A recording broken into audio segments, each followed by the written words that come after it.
Om Shanti to all the beautiful souls. आज 3 जून 2025 की मुरली है। ये मुरली का सार है, मीठे बच्चे अब तुम नए संबंध में जा रहे हो, इसलिए यहाँ के कर्म बंधनी संबंधों को भूल कर्मातीत बनने का पुरुषार्थ करो। क्योंकि यहाँ पर जितने भी संबंध हैं वो कर्मों के बंधन के आधार पर है, मतलब हमें बांधते हैं। लेकिन अब तो हम नए संबंध में जा रहे हैं, तो वहाँ कोई संबंध होंगे, वो बंधन नहीं होंगे। प्रश्न है, बाप किन बच्चों की वाह वाह करते हैं, सबसे अधिक प्यार किन्हों को देते हैं? उत्तर दिया, बाबा गरीब बच्चों की वाह वाह करते हैं। वाह गरीबी वाह, आराम से 2 रोटी खाना है, हवच नहीं, मतलब लालच नहीं। गरीब बच्चे बाप को प्यार से याद करते हैं। बाबा अनपढ़े बच्चों को देखकर खुश होते हैं, क्योंकि उन्हें पढ़ा हुआ भूलने की मेहनत नहीं करनी पड़ती है। कहने का मतलब ये है, बाबा मतलब गरीबी के लिए वाह वाह किस सेंस में कर रहे हैं कि वो बाप को दिल से अपना लेते हैं। उनके अंदर कोई भी अहंकार नहीं होता, ठीक है, और ज़्यादा उनके अंदर कोई देह भान वाली बातें नहीं होती कि उनको बहुत सारी चीज़ें भूलने के लिए ना ज्ञान, मतलब लौकिक की पढ़ाई भी उतना नहीं की है कि तुमने कुछ माइंड में भर रखा है, अब उसको निकाल के तुम फिर से इस ज्ञान को भरो, क्योंकि काउंटर क्वेश्चंस उठेंगे।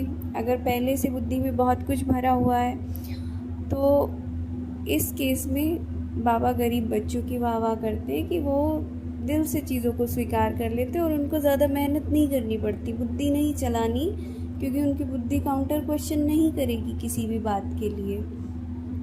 धारणा के लिए मुख्य सार है, पहला, इस पुरानी दुनिया की पुरानी चीज़ों को देखते हुए भी नहीं देखना है। नर से नारायण बनने के लिए कहनी करनी एक समान बनानी है। दूसरा है, अविनाशी ज्ञान रत्नों का कदर रखना है। यह बहुत बड़ी कमाई है, इसमें उबासी या छुटका नहीं आना चाहिए। नाम रूप की ग्रहचारी से बचने के लिए याद में रहने का पुरुषार्थ करना है। आज अब बाबा वरदान दे रहे हैं। सभी बाप का वरदानी हस्त अपने सिर पर अनुभव करेंगे। 1000 भुजाओं वाला बाबा हमें वरदान दे रहा है।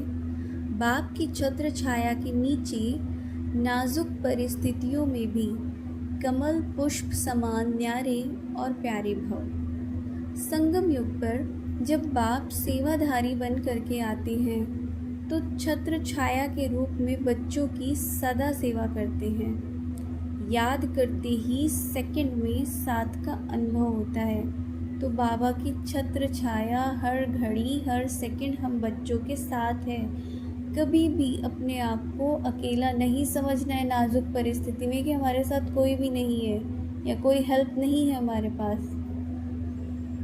बाबा कह रहे हैं, ये याद की छत्र छाया कैसी भी नाजुक परिस्थितियों में कमल पुष्प के समान न्यारा और प्यारा बना देती है। मेहनत नहीं लगती। बाप को सामने लाने से, स्वस्थिति में स्थित होने से कैसी भी परिस्थिति परिवर्तन हो जाती है। अंडरलाइन, कैसी भी परिस्थिति, ऐसा नहीं है कि ये परिस्थिति, कैसी भी, ठीक है। तो कितना बड़ा एक तरीके से जैकपॉट मिल गया है कि कैसी भी परिस्थिति में वो हमारे साथ ही है, परिवर्तन हो जाएगी। स्लोगन है, बातों का पर्दा बीच में आने न दो, तो बाप के साथ का अनुभव होता रहेगा। अव्यक्त इशारे, आत्मिक स्थिति में रहने का अभ्यास करो, अंतर्मुखी बनो। किसी भी विघ्न से मुक्त होने की युक्ति है सेकंड में स्वयं का स्वरूप अर्थात आत्मिक ज्योति स्वरूप स्मृति में आ जाए और कर्म में निमित्त भाव का स्वरूप इस डबल लाइट स्वरूप में स्थित हो जाओ। क्या विघ्न से मुक्त होना है तो स्वयं का स्वरूप, ठीक है, और कर्म में निमित्त भाव के लिए डबल लाइट स्थिति। तो सेकंड में हाई जंप दे देंगे, कोई भी विघ्न आगे बढ़ने में रुकावट नहीं डाल सकेगा। अच्छा, ओम शांति।